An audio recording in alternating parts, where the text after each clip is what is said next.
What's the meaning of condensation?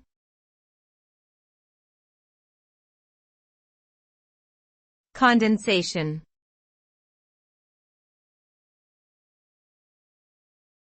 Condensation.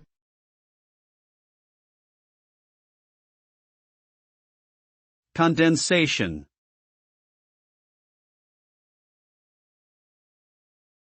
Condensation.